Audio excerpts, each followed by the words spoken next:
It's hard, man, because we'll talk about it. We'll go to sense, but hello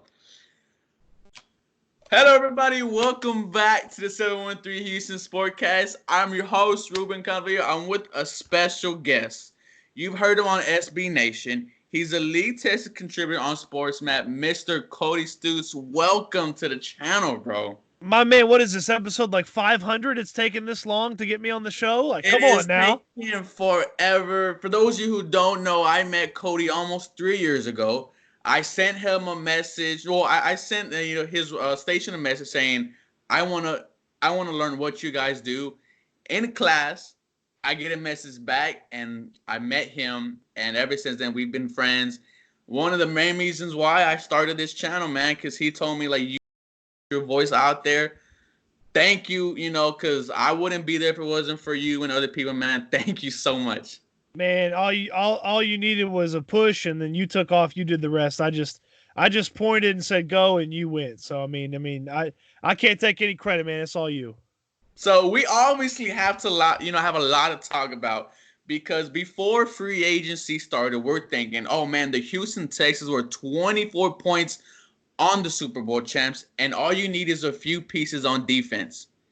Then DeAndre Hopkins gets traded. I was completely shocked. How did you react to this trade? So the initial thought is, damn, this is going to be a deal. And it sure was a deal, just in the wrong way, because I'm on board with trading. There's 52 spots on the roster you can trade. I'll listen to a trade offer on 52 spots out of the 53. Okay, I'm not listening to trades for quarterbacks. Okay, if you got a great quarterback, you keep him. But I'll listen on every other player on the roster. I'll listen to a trade. And you should listen. If somebody wants to trade DeAndre Hopkins, if you can shop him out there and get a good deal, you listen, and that's the way you should go about things. But they didn't get a good deal. They didn't get market value. I can get on board with trading anybody as long as you're getting market value for them. And they got what I believe is at well below market value. And if it's not well below, they certainly just didn't get the best deal. It doesn't feel like they got the best deal. And I think that's the most annoying part about this, is like, I can get on board with trading DeAndre Hopkins. Absolutely. I just can't get on board for trading DeAndre Hopkins for what they traded him for. And then to add more salt into the room, hours later, you see Stephon Diggs traded for 5 picks. And you're like, man, is the best trade that he was offered. And I'm like, how is it the best trade? You have one of the best wide receivers that has played in the past 5 years, and you're only offered a second-round pick and a washed-up running back? And it's weird, too, because when you really break it down, when you really break the trade down, the Texans really only got a fourth for DeAndre Hopkins when you think about it, because the second-round pick's there to compensate for taking all of David Johnson's contract, which is when you want to break it down, look at it that way. So they really only got a fourth-round pick for DeAndre Hopkins, which is kind of crazy to think about. I can't believe this is the best deal. At the very least, you don't have to make that deal right away. I mean, like, this happened in the first couple of days of the new league year. Like, that's not a deal you have to make right away. I know you've probably been shopping it, working on it if you're the Texans. I didn't think you had to make that deal right away. And so that's, I think, one of the toughest parts is, if you wait, do you get more? And if it truly was about the money, and it truly was about the new contract, like, obviously the new team has to account for, okay, we're not only trading for this guy, but we're going to have to pay him. So you lose a little bit of compensation like that. Like, Stephon Diggs ain't getting a new deal or $20 million a year from the Bills. Like, that's not happening right now. Hopkins is seemingly going to get that before the season starts. So I understand, like, a little bit of difference in compensation, but it's a huge gap. David Johnson replicates Duke Johnson's skill set to an extent. So that's where it's tough to really think about it that way. And so I'm just, it's tough to get on board that they got the best deal, or that was the best out there, that they had to do it right then. If it's about the money and Hop wants a new deal, force him to hold out. Try to get him to hold out. I mean, he's not going to. The new rules make it nearly impossible for veterans to hold out. And so he's not. That's the biggest thing. That's the biggest thing, is he can't hold out. So if he didn't like his contract, is he just not gonna get a year of service? Like, is he just gonna retire if he didn't like his contract? I mean, I didn't buy that the contract was that big of a sticking point. They had to get rid of him. And honestly, that is what I'm most like frustrated about.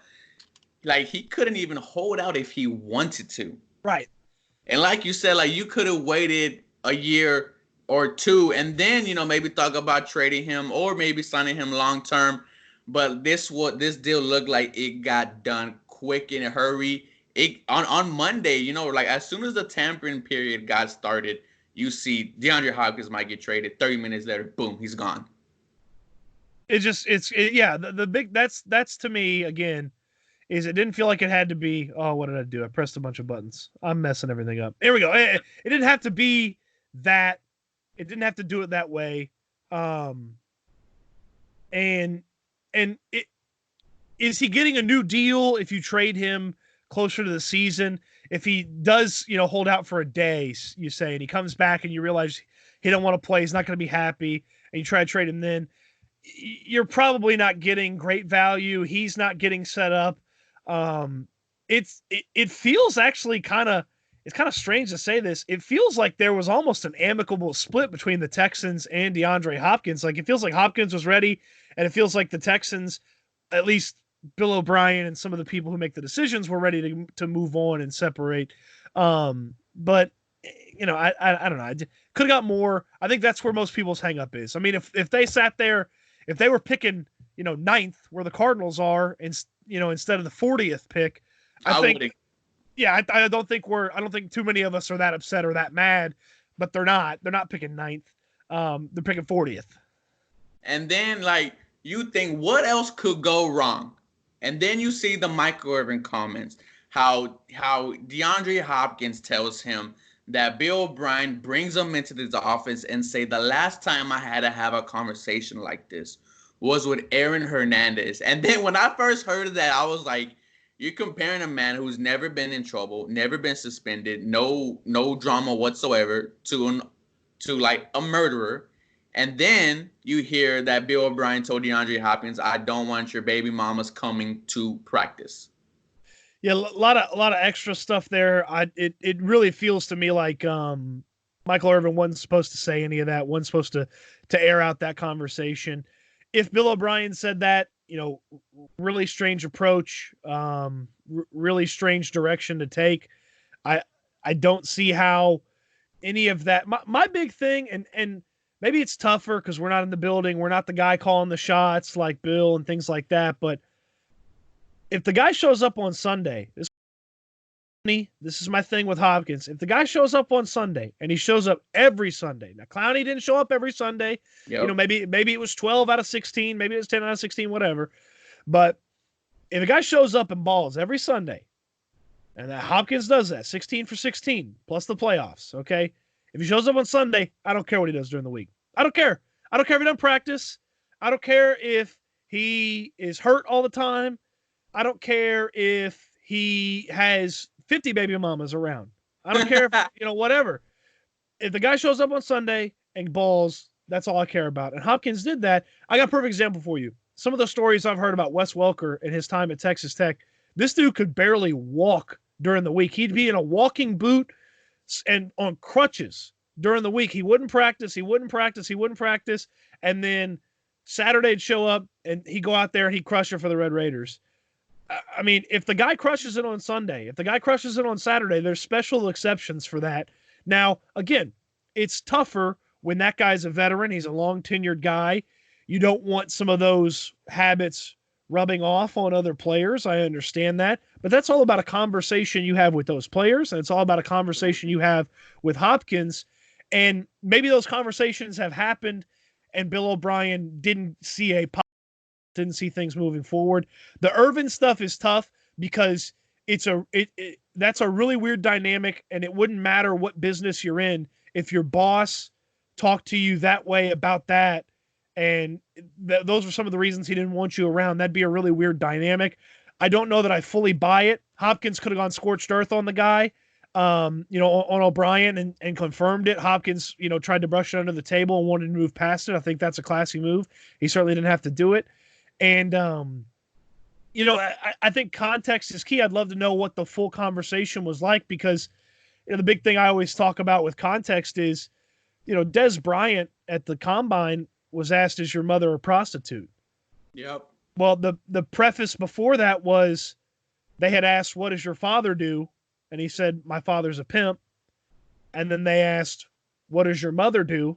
And he said, "My mother works for my father."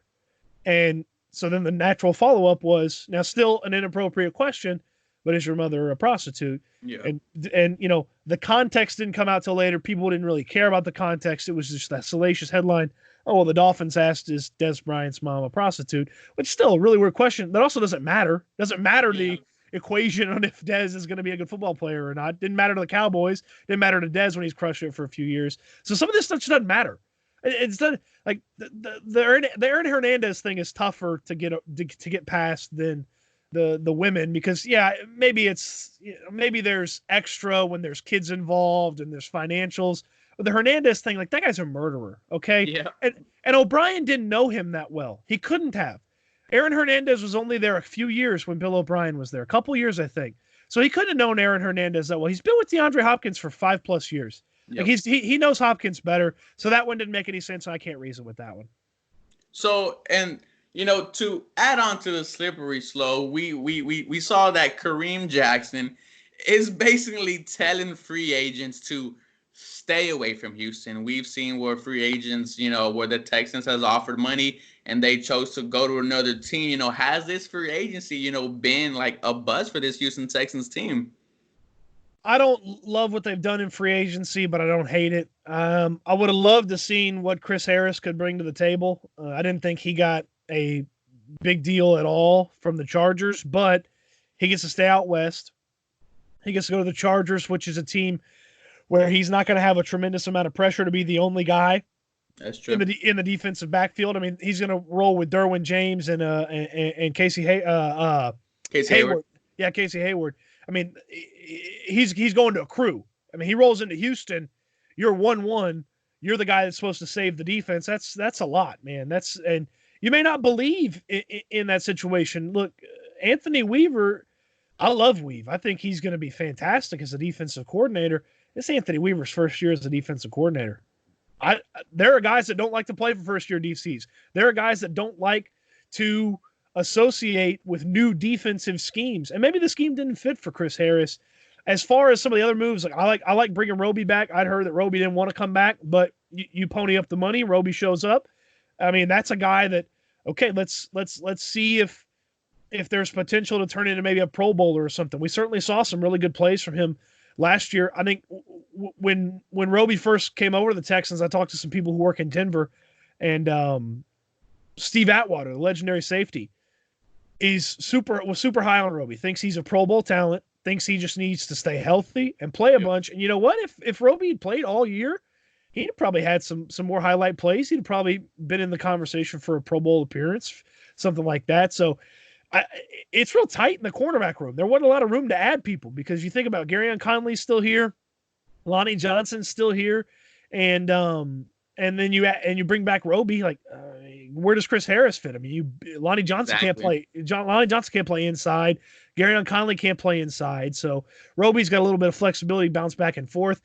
I got no idea what they're doing with that Murray cat from Cleveland. Eric Murray. I don't know, man. It's a lot of money for a third safety.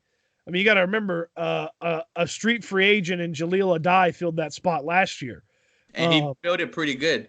Now, obviously, there's some injury concerns with the first two safeties. Justin Reed played hurt all year last year. Tayshaun Gibson got hurt, so maybe you have that guy in the building because you believe in him, and you might have some injuries at safety.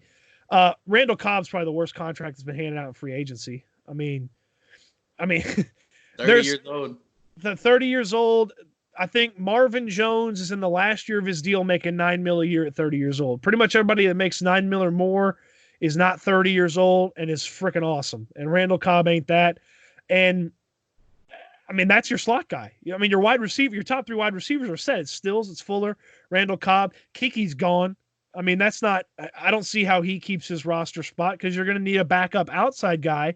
Because your backup slot guy is DeAndre Carter. He's got a contract extension, so he's back. So there's really one wide receiver spot open. Hard for Kiki to hold on to it when he doesn't play the position they're going to be looking for. Outside of that, I mean, the moves today, backup offensive lineman, whatever, that guy may not make the team. Maybe he's really good. I don't know. And then Timmy Jernigan, look, they're clearly going to go with a rotation of guys on the defensive line and just keep running guys in there. I like that because it gives you a lot. It's hard to it's hard to game plan for because you don't know what all those guys are going to do week to week. And then B, it lets you do a lot of stuff and maximize those guys' skill sets because if any of those guys were good enough to play the whole time, you wouldn't need the other guys. So it lets you maximize, mix and match, play around with it. I mean, free agency, it doesn't feel like they did a lot to jump past where they were AFC divisional round, where they were up 24-0 and you just can't stop the Chiefs. Like, are they any better at stopping the Chiefs today than they were in that game? Probably not. And it's just like frustrating because we see the deals that other people got. Because me personally, I was very high on Robbie Anderson. I was thinking Robbie Anderson can come on this team and be a huge, huge impact for this Houston Texans offense. And he signs 2 years, $20 million with Carolina. And I'm thinking, man, what's going on? If you could give $30 million to Randall Cobb at this age and you can't give it to Robbie, that doesn't make sense. So do you think, like, if the Texans are still free agents out there, do you think the Texans will have to overpay for him? I think the thing with Robbie Anderson is because he replicates the skill set of Will Fuller, and Absolutely. To an extent, he replicates the skill set of Kenny Stills, and so it's tough to pay that guy when you don't see an immediate route for him to play, and you're going to pay him about $10 million a year. So it's tough to see that. Plus, you got to think about too, like, I mean, they just play different positions, I think is the toughest part. And you got to feel like you're set at outside with Fuller and Stills, the familiarity. O'Brien has said, he said it less recently, but he always talked about at the beginning and when he got to Houston, how tough it was to pick these things up when you're a wide receiver, how tough it is to pick the system up and things like that. And the less turnover, the better, I would think. The positive that Robbie Anderson has had over Will Fuller is Robbie Anderson doesn't miss games. Like Will Fuller misses games. Cobb misses games. Stills, I mean, you go look at the box score and Kenny Stills, it's going to say that he played most of the games last year. He left a lot of games hurt last year. Absolutely. So that fourth wide receiver, because Carter's technically the fifth wide out, I would say, that fourth wide receiver is going to be really important.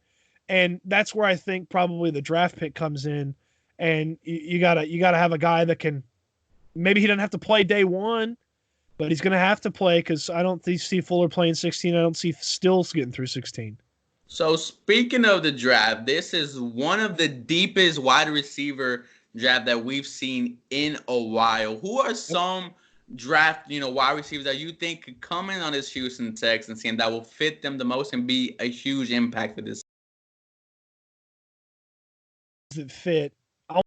Just like something I've been thinking about with this wide receiver crew and the way the draft has approached the wide receivers the past couple of years. Think about last year about how loaded the wide receiver setup was supposed to be. I'm going to read you some of the names that were supposed to be just absolute badasses at the wide receiver spot. Okay. DK Metcalf, Terry McLaurin, Hakeem Butler, Hunter Renfrow, A.J. Brown, Deebo Samuel, J.J. Arcega-Whiteside. Andy Isabella was getting a ton of monster, okay? Those guys went in the first round. Every one of the guys I just named, none of them went in the first round. There have been four first-round wide receivers in the past two drafts. I think that's notable. I think that's something worth paying attention to. And I think the biggest thing is the NFL and the way these general managers operate, they're not as in love with wide receivers as the people who evaluate the draft are. That being said, you brought it up. Super deep class, a lot of talented dudes. There are guys that went in the first round last year, like N'Keal Harry, who'd probably be the 8th, 10th guy. He ended up being the second guy off the board. Marquise Brown was the first guy off the board. CeeDee Lamb's better than both those guys. Jerry Jeudy's better than both those guys. I think Denzel Mims is going to be better than both those guys. Now, the big thing is Guys didn't go in the first round, but a lot of them went in the second round. So it is nice that you moved up a little bit in the pecking order in the second round. You don't have to wait around until 57 or whatever it is. You get it at 40. It's obviously not ideal that you have to draft to replace DeAndre Hopkins. Now, I've been playing around with the mock draft machines. Yeah, And, I've been on it every day. Yeah, you send them to me every now and then, and the mock draft machines, and I think it's the Draft Network and Tony Pauline's crew with the Pro Football Network, I think is what it's called. They both have them, and they're both very fun to play around with. And I haven't read one. I participated in a mock draft on Twitter with another crew a couple weeks ago. I saw that. There is not a mock draft where I get to 40 and one of the top 5, top 6 guys is there. So that's probably one of my beefs with being so need heavy in a draft is you limit the scope of the player that you can get, because if you feel like you have to draft a wide receiver, why are you drafting the 7th or 8th best guy at that spot when maybe the first best corner, or maybe not the first, but maybe the 3rd best corner or the 4th best defensive lineman or something like that? So it's tough. As far as guys that, look, if they get Denzel Mims, I'll forget all about DeAndre Hopkins. Hell, you get Denzel Mims, give him 10. I don't care. I love Denzel Mims. I think, and he fits exactly what the Texans do, is guys who come on late, play their senior year, play in the Senior Bowl. They get a lot of extra time with them. Mims fits that. Denzel Mims has been one of the biggest risers in this draft. You talk to the draft people, you read the stuff. Been one of the biggest risers. The chances they get Denzel Mims, super low. But Mims is my dude. If Mims goes to the Texans, all's forgiven. I'll forget about D-Hop. Quick to do it, but I'll forget about D-Hop. And then there's a couple other guys, I can go through them if you want, but I think there's a big drop-off from Mims, who is the likely guy to be there, and just some of those other guys. I think it's sort of a pick your poison, what you like. Yeah. After that. Like me personally, I really like T. Higgins. I like that Clemson connect, just the fact that he's 6'4", could go up and get it. Also, Michael Pittman Jr. out of USC, I think could maybe be special, could run the routes. Like I said, another 6'4" body, was on special teams, can do it all. So, do you think, like you said, people, why draft the 8th best wide receiver when there's maybe the 3rd best corner or the 2nd best defense lineman? Do you think we should go after the best player available and then fill needs later? It's tough because you can't really decide who's there. You need someone who's going to impact the team now. And so if that's a wide receiver that can get in the rotation with Stills and Fuller and make it happen, do that. If that's a defensive lineman that can, take Brennan Scarlett's snaps away and challenge him or be better than him, defensive lineman / outside linebacker, pass rusher is what I call those guys. Edge is probably the way it's termed. Yeah, go get one of those guys. If it's, I just think there's such a small range of players that the Texans would pick with those 2nd round picks. I feel like it's got to be a pass rusher or it's got to be a wide receiver. And I'm okay if you flip them. I'm okay if you take the pass rusher first. Just I hope that because so many wideouts have gone, maybe quarterbacks have started to come off the board too. It's pushed down some premier talent in the pass rush division. I always think about, look, you can find ballers in the 2nd round. Absolutely. Darius Leonard's a 2nd rounder. That dude was a baller for the Colts. They found him in the 2nd round. They plucked him out of, some small school, I think in South Carolina. Ballers in the 2nd round. Zach Cunningham was a baller. Absolutely. 2nd round pick. So there's ballers in the 2nd round. You can find them. You can find guys that can help you right away.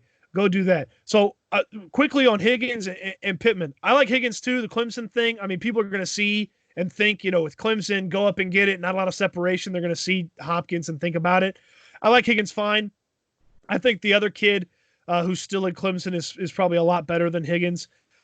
Pittman, again, fits. The Texans like old guys, okay? And I'm not talking about free agency. I'm talking about they like Senior Bowl guys. They like seniors. They like, juniors who have redshirted. Like they like mature players, and they feel like there's not as much, and a lot of teams are this way. There's not as much of a learning curve if they've played more football. And so Pittman, as a senior, and my guy Landry Locker laid it out. He did a bunch of research on Pittman, how he got better and better and better every year, including his senior year where he was really nice, and he had played with like 5 different quarterbacks. I like Pittman. I like Higgins. Mims is my dude. Jalen Rager, and then that's about it. Jefferson's nice too. Yeah. Look, guys that succeed in the SEC are always a little bit safer bet because there's some ballers at corner in the SEC. I'd have to look more at Van Jefferson. Chase Claypool's a tight end. He's Evan Ingram. Okay, so the Notre Dame guy, you'll hear his name, and then I see some drafts. Maybe if the Texans don't pick one in the early second, I've seen people say, oh, well, maybe they'd reach for Colin Johnson out of Texas. I don't think he's going to be a second-round pick, so I think that would be a bad reach. So I think the guy you focus on is Mims. If you can't get Mims, Higgins and Pittman. But again, you're in a box sort of with what you can pick if you're the Texans. So it's not super fun that you have to deal with that, but by virtue of being in a box, that means you've also got a lot of positions filled. So I guess that is a small positive. I mean, you're not having to worry about, 2 offensive linemen in your first 3 picks this year like you were last year. Oh, yeah. So if Denzel Mims is there, 27, 28, no, you can't afford to use the capital. You can't go trade up. You can't, as much as I'd love it, as much as I'd be over the moon, you can't afford to use the capital. That's something that's a luxury for teams with depth, and the Texans don't have the depth to do that. I know where you're going. I didn't mean to interrupt you, but no, you can't. You can't do it. You got to stick at 40. Maybe like at maybe if you need to move up like 5 picks or something, you could throw a 7th or something like that. But you've got to stick it. You got to stick at 40. You can't use a ton of assets to move up for just one guy. I like Mims. He's not that much of a game changer. So last question before I let you go. If Jonathan Taylor falls to 40, and David Johnson 2 seasons. Duke Johnson hasn't been a number 1 running back, at all since he's been in the league. And Jonathan Taylor might be special. Do you see the Houston Texans maybe taking a chance and picking him up? The hope or the thought of having your running back room set for the next 2 years, 3 years, that's a pretty attractive thought process. That's a pretty attractive way to approach things. That's sort of how they approach things with the tight end position, with Jordan Thomas and Akins, and at the time Griffin, and then obviously with Kahale Waring, and then now with Fells still there. Like, they're set at tight end. Like, they shouldn't be adding any tight ends to the equations, in the next year or two. I mean, I said going into last year they were set, and then all of a sudden, Fells made it work. Again, O'Brien loves veterans. O'Brien loves guys that he can trust, that can learn things quick, pick it up fast. I'd love it. I would love. I mean, that's an exciting pick, don't you think? Like, it's a sexy pick. I think him or J.K. Dobbins are 2 of the best running backs coming out. Dobbins was number 2 on my Heisman ballot. I got a Heisman Trophy vote, and I mean, obviously Joe Burrow is 1, but Dobbins was number 2. Dobbins was the best Ohio State football player I watched all year. Like, I know Chase Young's on that team, but Dobbins crushed it. They knew they were running the ball like 60% of the time when he got the ball. Now, the virtue of Taylor is they knew they were running the ball 80% of the time when Taylor was getting the ball, and he was facing a bunch of big uglies in the Big Ten. But you slice and dice the Big Ten on the ground, I think you're really good at running back. And that's Taylor, that's Dobbins. I think they're both really good. I would say Taylor fits more with what you've already got in the 2 Johnsons. I wouldn't hate it. I'd prefer it at the second round pick. But if you feel like he's not going to be there, I wouldn't hate it. You know what? I can get on board with Jonathan Taylor, and you're going to run the football. You clearly don't want to throw the football that much. You're going to run the football, so why not have a bell cow? Why not have a stud there? And I think he's going to be freaking awesome. And Jonathan Taylor, favorite running back as a kid was Arian Foster. So, there you go. Yeah, he said that's why he works 23s, because Arian Foster was his favorite running back. Well, I tell you what, Arian couldn't have Taylor's workload. My God, they just turned around and stuck that thing in his belly about 50 times a game, and it somehow it worked out. Everybody, here's the thing: at Ohio State, at least you know that the quarterbacks, the wide receivers are badasses, and you can throw the football. At Wisconsin, nobody can throw it and nobody can catch. So you know Taylor was getting the ball, and he still worked a bunch of fools when he was getting the ball. You know what? Taylor running behind that offensive line that's got, most of their positions set. I get behind it. I can live with it. I can live with it too. Well, thank you, Cody, man. This was, man, honestly, dude, this is, like I said, I think you're a celebrity, dude. This was amazing. Hopefully we could do this again because I'm constantly coming up with videos in my mind. But thank you so much. This was an awesome opportunity, man. Hey, man, I appreciate it. Maybe when this whole virus thing is done, we don't have to do it from our bedrooms. We can find us a studio, a big spot, do it up big, and have like a big blowout video or something like that. Have some fun with it. Absolutely. Thank you so much. Yeah, absolutely, man. Anytime.